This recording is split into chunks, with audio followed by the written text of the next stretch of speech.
तो कहानी शुरू होती है उस वक़्त से जब भाई एमएससी अप्लाइड साइकोलॉजी का स्टूडेंट था और बड़ा फ़ख्र था कि साइकोलॉजी का स्टूडेंट हूँ, जिसकी ना सिर्फ हर फील्ड में बल्कि हर घर में ज़रूरत होती है।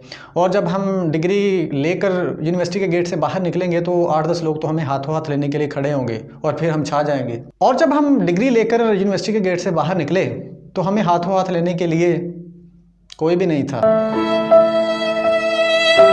सिवाय रिक्शे वालों के। तो फिर हमने भी क्या किया, हमने भी अपना अपना रिक्शा लिया और घर वापस आ गए। और जब लोग पूछते हैं कि क्या पढ़ा हुआ है, जब उनको बताते हैं कि साइकोलॉजी पढ़ी है तो आगे से कहते हैं कि इसका क्या करोगे। वो ठीक ही तो कहते हैं, क्योंकि उनको साइकोलॉजी पढ़ने वाले पागल और बाबा जी के तावीज़ और चिल्ले हर बीमारी का इलाज नज़र आते हैं। यानी कि हम उस इल्म को बेकार समझते हैं जिसकी आपकी ज़िंदगी के हर लम्हे में इन्वॉल्वमेंट होती है, जो आपकी ज़िंदगी के हर लम्हे में मौजूद होता है, वो इल्म उसको हम बेकार समझते हैं। तो हमारा फिर इज्तिमाई तौर पर जहनी लिहाज से अंदाज़ा लगाया जा सकता है कि हम जहनी तौर पर कहाँ होंगे। खैर आगे बढ़ते हैं और फिर कोरोना साहब आ गए, जहाँ पर सब लोगों को रगड़ा लगा, भाई को भी रगड़ा लगा। और जितने भी मंसूबे और प्लान बनाए थे सारे कोरोना की वजह से, लॉकडाउन की वजह से पड़े पड़े ख़राब हो गए। और फिर सोचा कि अब क्या किया जाए। फिर काफ़ी सोचने के बाद, काफ़ी समझने के बाद और काफ़ी सारा वक्त ज़ाय करने के बाद सोचा कि क्यों ना अप्लाइड साइकोलॉजी की डिग्री जब आपके पास है तो इसको अप्लाई किया जाए। तो फिर साइकोलॉजी का एक शोबा उसका इंतखाब किया जो कि मेरा फेवरेट भी है, मेरा पसंदीदा भी है, एजुकेशनल साइकोलॉजी। फिर सोचा कि इसके अंदर वो काम करना है, इसके अंदर ऐसा कुछ करना है कि दूसरे की ज़िंदगी में बेहतरी आए। तो फिर करियर काउंसलिंग का कोर्स बनाना शुरू कर दिया। जब कोर्स बनाना शुरू किया तो फिर सोचा कि अब इसको बेचूंगा किसको जाके, या अब ये मुझसे कोई लेगा क्यों, क्योंकि कोरोना साहब फिर मेरी राह में हाल उस रुकावट की तरह खड़े हुए थे जिसको खुद नहीं हटाया जा सकता था, बल्कि वो खुद हटे तो हटे।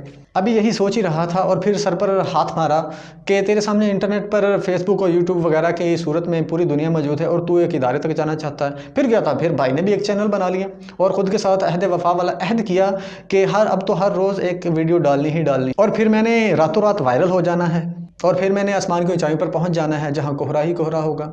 और ये मैं आसमान की ऊंचाइयों में बहुत ऊंचे, पूरा कोहरा ही कोहरा। फिर मुझे निमरा, नानी वाला और अली हैदराबादी याद आ गए जो रातों रात वायरल हो गए थे।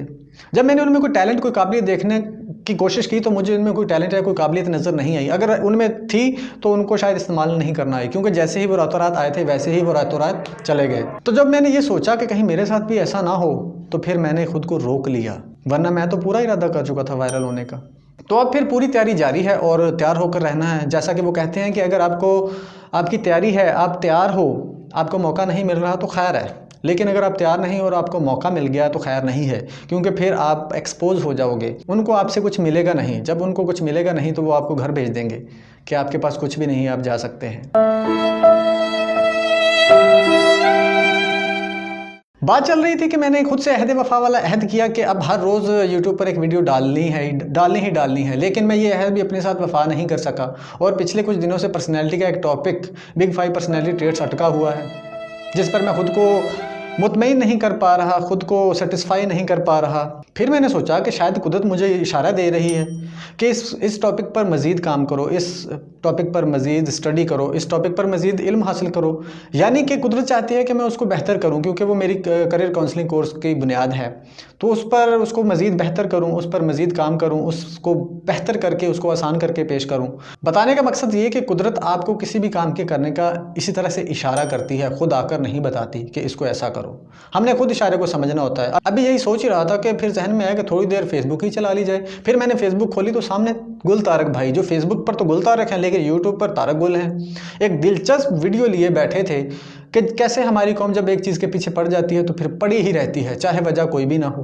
तो जब उनकी वीडियो देखी, क्योंकि उनका अंदाज़ बहुत अच्छा है, तो सोचा इनको कॉपी किया जाए और दिल बहलाने के लिए एक वीडियो बनाई जाए। तो फिर ये वीडियो बना दी गई। तो तारक भाई आज अगर आप ना होते तो शायद ये वीडियो भी ना होती, तो ये वीडियो आपको डेडिकेट करता हूँ मैं। बस इतनी सी बात ही, ऐसे ही आपका इतना सर खपाया। बाकी इस वीडियो में जो 2-3 लेसन्स हैं उनको अपने जहन में रखना है कि कभी शॉर्टकट नहीं मारना, उसके बाद तैयारी करके एंट्री मारनी है, उसके बाद हिम्मत नहीं हारनी, अगर रास्ता नहीं मिल रहा तो रास्ता खुद बनाना है और कुदरत के इशारों को समझा करें। कुदरत खुद कभी आपको आकर किसी बात के बारे में नहीं कहती, बल्कि वो आपके हालात के ज़रिए आपको इशारे देती है, उनको समझना हमने खुद होता है। बस यही था जी। अगर वीडियो अच्छी लगे तो सब्सक्राइब कर लें, अगर अच्छी ना लगे तो फिर ज़बरदस्ती नहीं है, अगर अच्छी लगे तो करना, और फेसबुक पे लाइक और फॉलो कर लें बस। Thank you.